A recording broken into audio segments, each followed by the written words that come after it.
Shalom, Bapak Ibu Saudara yang terkasih di dalam Tuhan Yesus Kristus. Selamat berjumpa kembali di dalam ibadah VIP pada malam hari ini. Apa kabar? Saya yakin dan percaya Yesus Maha Dahsyat. Amin. Mari Bapak Ibu Saudara semua, kita akan masuk dalam pujian penyembahan kita pada malam hari ini. Kita mau angkat satu pujian. Saatku menyembahmu. Haleluya.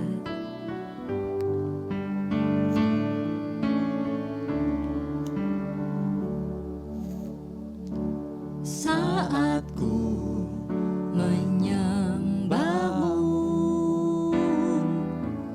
Roh-Mu bekerja. Saatku memujimu, Kau bertata di atas pujian. Saatku menyembahmu, Roh-Mu bekerja. Saatku memujimu, Kau bertata di atas pujian. Ku angkat hatiku,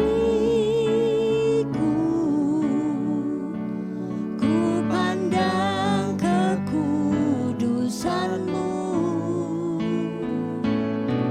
Saat ku sembah, ku puji-Mu, ku rasakan kehadiran-Mu Tuhan. Ku angkat hatiku,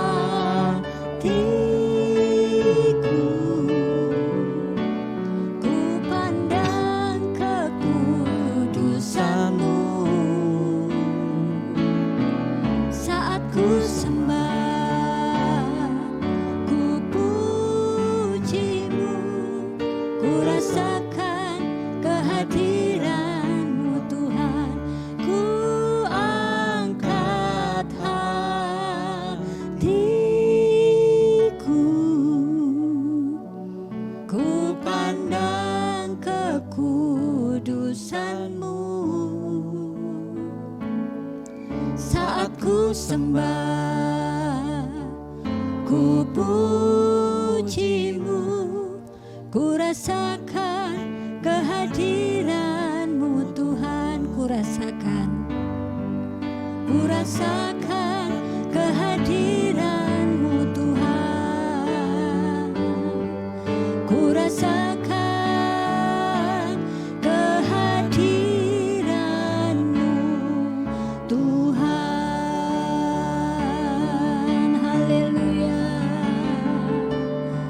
Mari sembah Dia, Allah yang hidup.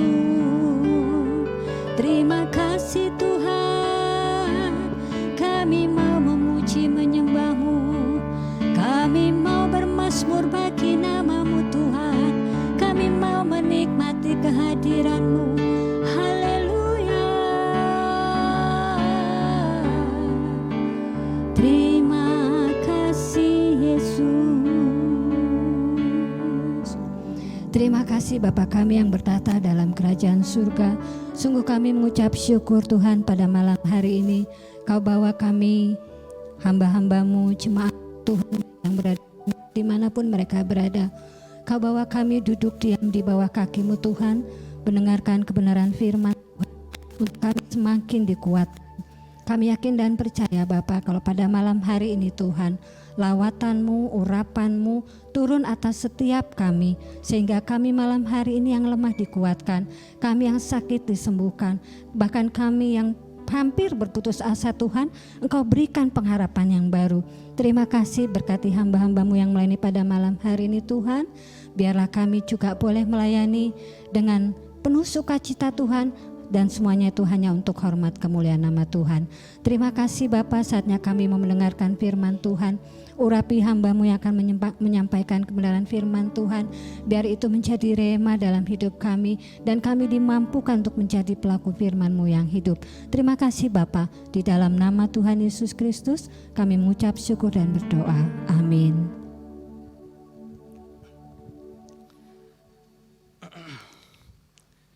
Shalom Bapak Ibu Saudara sekalian.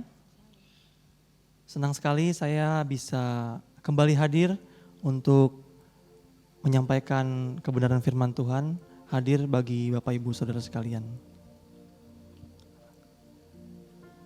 Di hari yang berbahagia ini, di malam yang penuh sukacita ini, saya mau menyampaikan sebuah topik yang saya kira kita semua tidak asing, tentang iman. Oke, tentang iman ya. Nah, biasanya kalau kita mau ngomongin tentang iman, maka beberapa orang, tidak semua, beberapa orang dan mungkin kita akan mengartikannya sebagai keyakinan kepada Tuhan bahwa Dia adalah Maha Kuasa. Saya ulang sekali lagi, kalau ngomongin tentang iman, sebagian dari kita, enggak semua, tapi mungkin kita mengartikannya dengan keyakinan kepada Tuhan bahwa Dia Maha Kuasa, yang dihubungkan dengan pengabulan doa. Makanya ada tuh beberapa orang bilang kayak gini dalam bahasa pergaulannya, lu kurang iman kali, doa lu makanya nggak terkabul. Atau ada lagi orang lain yang bilang gini, mari berdoa dengan penuh iman, maka doa kita akan terkabul. Mari bersama-sama berdoa dengan penuh iman, maka doa kita akan terkabul. Biasanya orang yang meyakini demikian punya landasan Alkitabnya biasanya. Di Ibrani 11 ayat 1. Bisa tolong? Ibrani 11 ayat 1. Ya, baik. Ibrani 11 ayat 1. Iman adalah dasar dari segala sesuatu yang kita harapkan dan bukti dari segala sesuatu yang tidak kita lihat. Biasanya orang-orang akan bilang gini, misalnya dia ada pergumulan, kepingin beli rumah, lalu berdoa, imani bahwa punya rumah. Iman adalah dasar dari segala sesuatu yang kita harapkan dan bukti dari segala sesuatu yang tidak kita lihat. Walaupun belum punya rumah, imani punya rumah. Yakin, seolah-olah kita punya rumah. Biasanya begitu ya. Tentu pandangan itu tidak salah, hanya kurang lengkap. Ibarat kalau dalam sebuah perjalanan, kalau kita ibaratkan dalam sebuah perjalanan dari Pondok Gede ke Pinang Ranti, mungkin pandangan seperti itu baru nyampe Lubang Buaya, jadi belum lengkap. Nah, kalau kita hanya stop sampai di iman yang seperti itu, kita bisa jadi akan menjadi orang Kristen yang tidak dewasa. Dan bisa jadi itu akan berakibat kepada kecewanya beberapa orang. Katanya Tuhan baik, mengabulkan doa. Katanya Tuhan Maha Kuasa, penyakitku tidak disembuhkan. Katanya Tuhan Maha Kaya, toh hidupku susah. Katanya. Yang disalahkan Tuhan. Makanya kita tidak boleh stop hanya sampai di pemahaman bahwa Allah Maha Kuasa yang sanggup melakukan segalanya, yang dihubungkan dengan pengabulan doa. Tentu Tuhan sangat mampu mengabulkan doa. Dan memang dalam perjalanan hidup kita ada juga doa yang terkabul kan. Tapi kita hendaknya tidak stop, tidak berhenti sampai di situ. Perjalanan kita masih harus kita lanjutkan ke pemahaman yang berikutnya. Sebenarnya ya, kalau kita ngomongin tentang Ibrani 11 ayat 1 yang dibacakan tadi, itu tidak lepas dari perikopnya, yaitu sepanjang Ibrani 11. Nah, perikop ini sebenarnya tidak bermaksud untuk memberikan pemahaman kepada kita tentang apa yang kita doakan pasti terkabul. Saya ulang sekali lagi, perikop ini tidak bermaksud untuk mengajarkan kepada kita bahwa apa yang kita doakan pasti terkabul. Semakin percaya semakin terkabul. Sama sekali tidak. Tapi Ibrani 11 ayat 1 sampai 40 ini dimaksudkan untuk kita melihat orang-orang yang beriman di dalam perjanjian lama. Dan kita meneladaninya. Adapun beberapa hal yang bisa kita petik dari Ibrani 11 ini. Beberapa hal ini bisa kita ambil pelajarannya. Poin pertama yang saya bisa bagikan kepada Bapak Ibu Saudara sekalian. Poin pertama dari pelajaran tentang iman ini adalah iman, orang-orang yang beriman itu adalah orang-orang yang taat kepada Tuhan. Makanya di ayat-ayat di dalamnya disebutkan bahwa Abraham taat, Nuh taat. Orang-orang yang disebutkan di dalam Alkitab tersebut adalah orang-orang yang taat kepada Tuhan, terlepas dari apapun kekurangan mereka. Jadi iman itu bukan hanya soal iman itu bukan hanya soal percaya kepada Tuhan, tapi mempercayakan diri kepada Tuhan, lalu menaatinya. Iman adalah percaya kepada Tuhan yang diwujudkan melalui perbuatan. Kalau kita yakin Tuhan kita adalah Tuhan yang hidup, yang benar, ya kita lakukan dong perintahnya. Kalau Tuhan bilang barang siapa ingin menjadi muridku, ia harus menyangkal dirinya dari segala sesuatu. Ia harus melepaskan dirinya dari segala sesuatu. Ya kita harus mengupayakan untuk melakukannya. Bukan berarti kita harus menjual rumah, menjual aset. Enggak selalu begitu. Tapi paling tidak kita mempunyai tapi tidak merasa memiliki. Kita hanya pengelola. Terlalu banyak firman Tuhan yang bisa kita pelajari, tapi itu akan sia-sia kalau kita tidak melakukannya. Lalu poin yang kedua yang kita bisa tangkap dari Ibrani 11 adalah orang-orang yang namanya tertulis dalam Ibrani 11 tersebut adalah orang-orang yang meyakini Tuhan ada. Kita bisa baca di Ibrani 11 ayat 6, silakan. Ibrani 11 ayat 6, tetapi tanpa iman tidak mungkin orang berkenan kepada Allah. Sebab barang siapa berpaling kepada Allah, ia harus percaya bahwa Allah ada dan bahwa Allah memberi upah kepada orang yang sungguh-sungguh mencari Dia. Amin. Jadi orang yang beriman harus meyakini bahwa Tuhan itu ada. Ini bukan cuman keyakinan secara nalar. Oh Tuhan ada, nggak mungkin segala sesuatu ada kalau bukan dari Tuhan. Ini bukan cuman secara nalar, tapi ini harus dihayati. Kehadiran Tuhan harus kita hayati. Makanya kita harus mengupayakan diri untuk mempertimbangkan segala sesuatu yang ingin kita lakukan.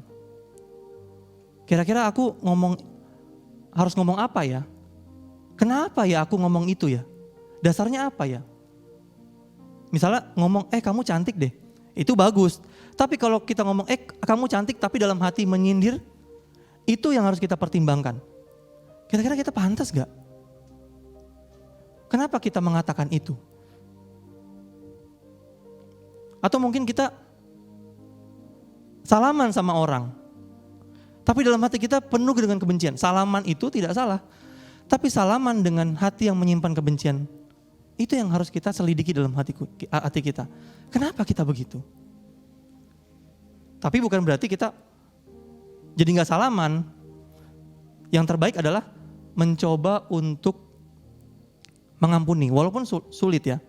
Tapi satu hal yang saya mau bagikan, seperti orang lain bisa berbuat salah kepada kita, kita pun bisa berbuat salah kepada orang lain. Jadi fair kan?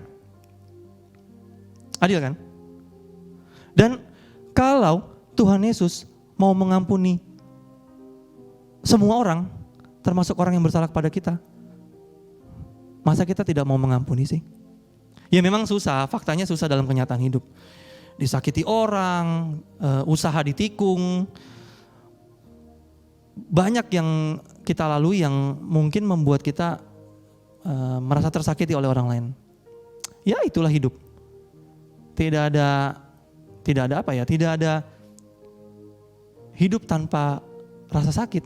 Justru rasa sakit ada supaya kita bisa memetik pelajaran bahwa menyakiti orang lain itu juga menyakitkan.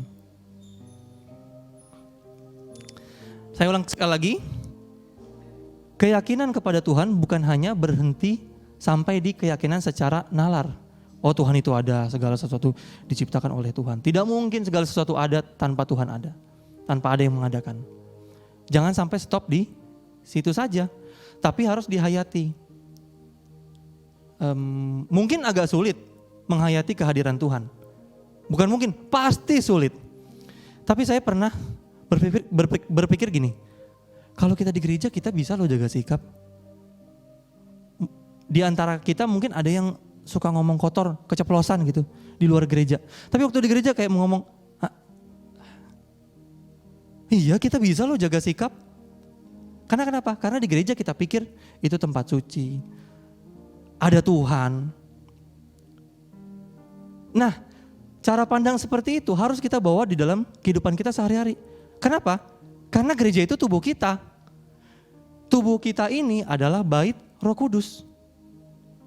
Jadi Tuhan bukan cuma berdiam di dalam gereja secara gedung, tapi berdiam dalam diri kita.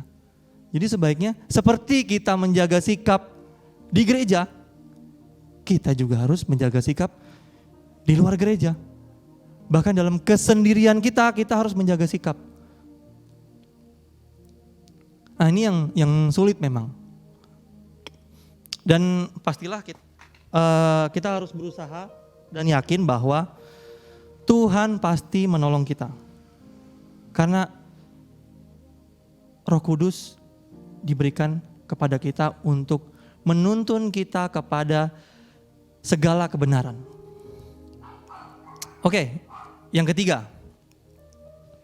Yang ketiga adalah iman itu yang ketiga ini adalah iman itu orientasinya kekekalan. Mari kita buka di Ibrani 11 ayat 16. Baik, Ibrani 11 ayat 16. Tetapi sekarang mereka merindukan tanah air yang lebih baik, yaitu satu tanah air sorgawi. Sebab itu Allah tidak malu disebut Allah mereka, karena Ia telah mempersiapkan sebuah kota bagi mereka. Amin. Jadi setiap tokoh yang tertulis dalam Ibrani 11 ini punya orientasi kekekalan. Mereka merindukan tanah air sorgawi. Kalau mereka adalah pahlawan, kalau mereka disebut saksi-saksi iman, kita seharusnya meneladani mereka. Kita harus berpikir atau berorientasi kepada kekekalan. Ya, boleh saja kita mengharapkan mujizat kepada Tuhan. Bahkan harus. Adalah bodoh, adalah tidak berhikmat, adalah keliru kalau kita tidak percaya Tuhan sanggup melakukan mukjizat. Tapi di lebih dari mengharapkan mukjizat, kita harus berpikir kepada orientasi kekekalan. Suatu ketika Tuhan Yesus mengutus murid-muridnya untuk menyembuhkan orang. Lalu mereka kembali. Dan mereka cerita, "Guru, banyak yang disembuhkan, banyak yang mengalami mukjizat." Lalu Tuhan Yesus bilang begini dalam Lukas 10 ayat 20. Silakan. Lukas 10 ayat 20. Lukas 10 ayat 20. Namun demikian, janganlah bersukacita karena roh-roh itu takluk kepadamu. Tetapi bersukacitalah karena namamu ada terdaftar di sorga. Mukjizat itu penting dalam beberapa tahap, dalam beberapa siklus kehidupan orang Kristen. Tapi yang lebih penting adalah bagaimana kita berorientasi kepada kekekalan. Misalnya ada seseorang yang sembuh dari kanker. sembuh atau tidak sembuh, ujungnya satu, kematian. Dan itulah yang harus kita perkarakan kepada Tuhan. Apakah kita akan mengalami banyak penyesalan setelah kita mati nanti atau tidak? Itu ditentukan di hari ini. Jadi kita pertimbangkan baik-baik kekekalan kita. Oke, kita percaya mukjizat saat kita mengalami pergumulan susah, pergumulan yang berat. Tapi lebih dari itu, kita harus berpikir, apa yang Tuhan mau? Sikap apa yang Tuhan mau supaya kita kenakan? Sebaiknya kita jangan berpikir bagaimana supaya masalah ini selesai. Maksud saya, sebaiknya kita jangan hanya berpikir demikian, bagaimana masalah itu selesai. Tapi kita harus berpikir juga, apa yang Tuhan mau, karakter apa yang mau Tuhan bentuk melalui masalah tersebut. Sehingga melalui masalah tersebut, karakter kita dibentuk dan kita menjadi perhiasan yang indah di hadapan Tuhan. Itu adalah iman. Orang-orang yang tertulis dalam Ibrani 11 ini bukan berarti tidak punya masalah. Beberapa di antara mereka, kalau Bapak Ibu Saudara baca, ada yang tinggal di padang gurun, bahkan ada nabi-nabi yang tidak tertulis dibunuh. Mereka punya masalah, tapi berorientasi kepada kekekalan. Oke, mungkin penyakitku tidak sembuh. Tidak apa-apa. Aku mau berjuang menyenangkan Tuhan walaupun penyakitku tidak sembuh. Masalahku tidak selesai. Enggak apa-apa. Aku mau berjuang hari demi hari supaya Tuhan berkenan. Dan pasti setiap masalah ada ujungnya. Nah, yang keempat, iman itu bicara soal menanggung konsekuensi, resiko. Mungkin kita bisa baca di ayat selanjutnya.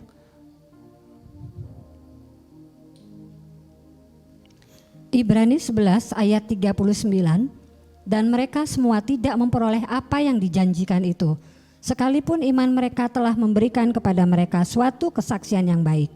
Ayat 40, sebab Allah telah menyediakan sesuatu yang lebih baik bagi kita, tanpa kita mereka tidak dapat sampai kepada kesempurnaan. Nah, jadi walaupun mereka adalah tokoh-tokoh iman, mereka belum mencapai kepada kesempurnaan.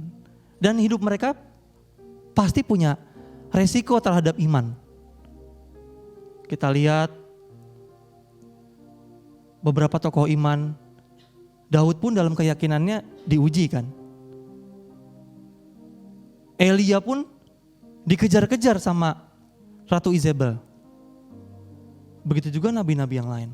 Begitu juga dengan kita sebagai orang Kristen, orang percaya kepada Tuhan, kita pasti punya resiko. Kita pasti menanggung resiko dari iman kita. Mungkin kita dianggap sok suci, kita yang mau berusaha menjaga perkataan, ngapain lo jaga perkataan, biasanya juga ngomong kotor. Tapi itulah resiko.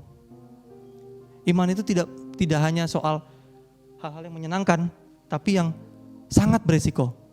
Bahkan orang Kristen pun, orang Kristen mula-mula beresiko dihukum mati.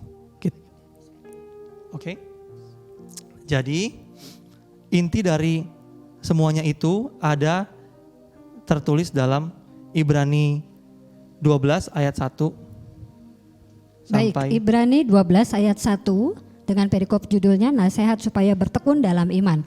Karena kita mempunyai banyak saksi bagaikan awan yang mengelilingi kita, marilah kita menanggalkan semua beban dan dosa yang begitu merintangi kita dan berlomba dengan tekun dalam perlombaan yang diwajibkan bagi kita.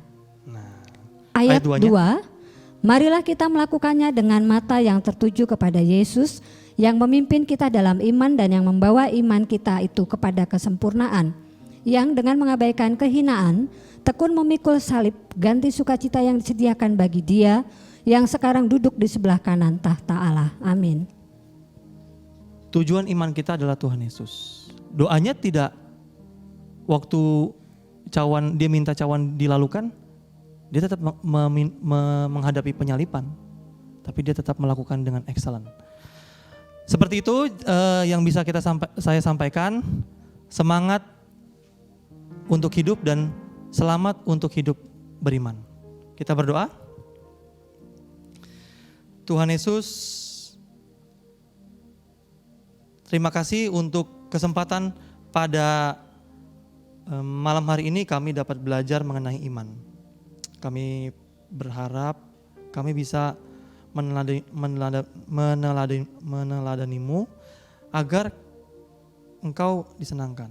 Berikan kami kekuatan ya Roh Kudus untuk kami dapat melakukannya. Walaupun sulit, walaupun susah, tapi kami yakin kami bisa cakap menanggung segala sesuatu bersama dengan Tuhan. Terima kasih Tuhan. Kami sudah berdoa dan mengucap syukur. Amin. Haleluya. Kita akan masuk dalam doa syafaat pada malam hari ini. Kita angkat satu pujian lebih baik, satu hari di pelataranmu. Lebih baik satu hari di pelataranmu daripada 1000 hari di tempat lain.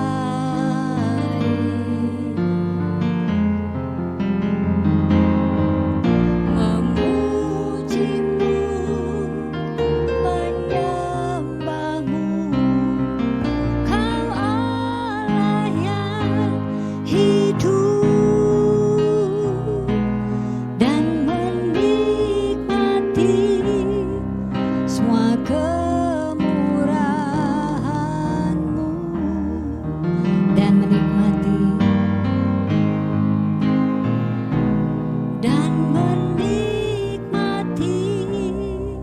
semua kemurahan-Mu.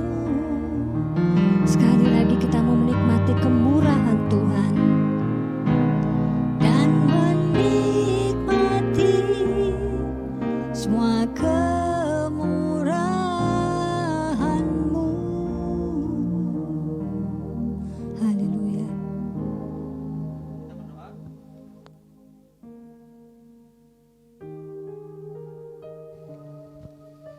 Kita berdoa. Tuhan, kami mengucap syukur untuk kesempatan kami boleh mengikuti ibadah VIP ini. Kami sebentar lagi akan menaikkan doa untuk beberapa hal. Kami mohon supaya Tuhan layakkan kami untuk kami dapat menaikkan doa tersebut Tuhan. Biarlah kami menaikkannya dengan penuh kasih. Terima kasih. Kami berdoa untuk bangsa dan negara ini, untuk pemimpin kami, Bapak Presiden dan Wakil Presiden, jajaran para menteri, dan para wakil rakyat yang lain, DPR, MPR, semuanya. Tuhan, kami sadari bahwa pemimpin-pemimpin kami penuh dengan keterbatasan. Tapi kami mau memberkati mereka semua, agar mereka boleh menjalankan amanat rakyat di sisa masa jabatan ini. Terima kasih Tuhan buat semuanya. Terima kasih buat prestasi bangsa ini yang boleh tercapai ataupun yang belum. Kami sadari bahwa semuanya atas seizin Tuhan. Kami juga memohon kepadamu untuk bangsa ini yang belakangan ini diperhadapkan dengan radikalisme. Kami berdoa untuk mereka, para penganut radikalisme ini. Tuhan kiranya tolong berkati mereka. Bila perlu Tuhan tolong supaya mereka boleh menjalani hidup lebih baik. Tuhan bila perlu perkenalkan dirimu kepada mereka, agar mereka bisa bersama-sama dengan kami berjalan menuju kesempurnaan seperti Engkau sendiri ya Tuhan Yesus. Tolong lembaga Polri dan TNI yang bertugas untuk mengamankan negara dan kedaulatan negara ini. Kami mohon supaya Engkau berikan hikmat kepada Kapolri untuk menjalankan tugas dengan baik. Berkati kepolisian di Indonesia, apapun badan kepolisiannya, kami percaya bahwa melalui mereka Engkau mau bekerja untuk mengamankan bangsa ini Tuhan. Berikan kepekaan kepada mereka untuk beroperasi agar mereka bisa beroperasi dengan maksimal. Terima kasih Tuhan. Kami juga berdoa untuk cuaca ekstrim yang belakangan ini kami alami Tuhan. Kami tidak tahu apa yang terjadi sebenarnya. Tapi yang kami tahu bahwa ini mungkin bisa jadi teguran untuk kami boleh menjaga lingkungan. Ini juga bisa menjadi teguran untuk kami bisa semakin mengandalkan Tuhan.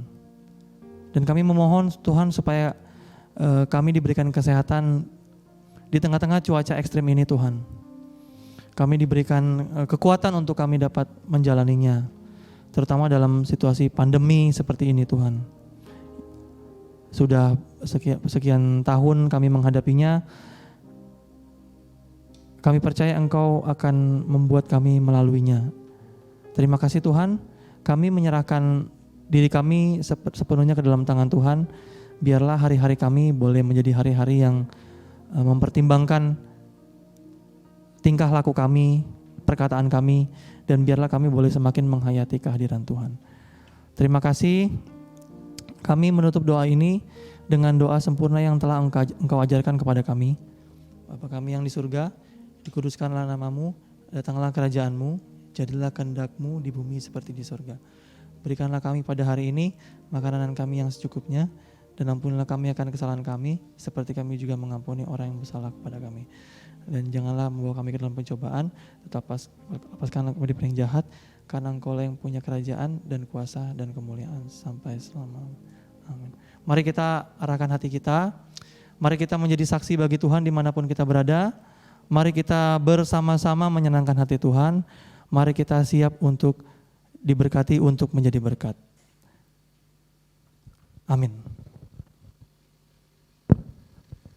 Baik, Bapak Ibu Saudara yang kasih dalam Tuhan, warta pada malam hari ini kita akan bertemu kembali di ibadah raya yang pertama, hari Minggu tanggal 19 Juni tahun 2022 pukul 9. Dan kita juga akan beribadah di hari Minggu juga, di ibadah raya Minggu yang kedua, yaitu ibadah Youth, ibadah pemuda. Mari yang merasa masih muda, punya semangat yang muda, silakan datang di ibadah kedua pada pukul 10.30. Tuhan Yesus memberkati, tetap semangat dan bahagia selalu. Amin.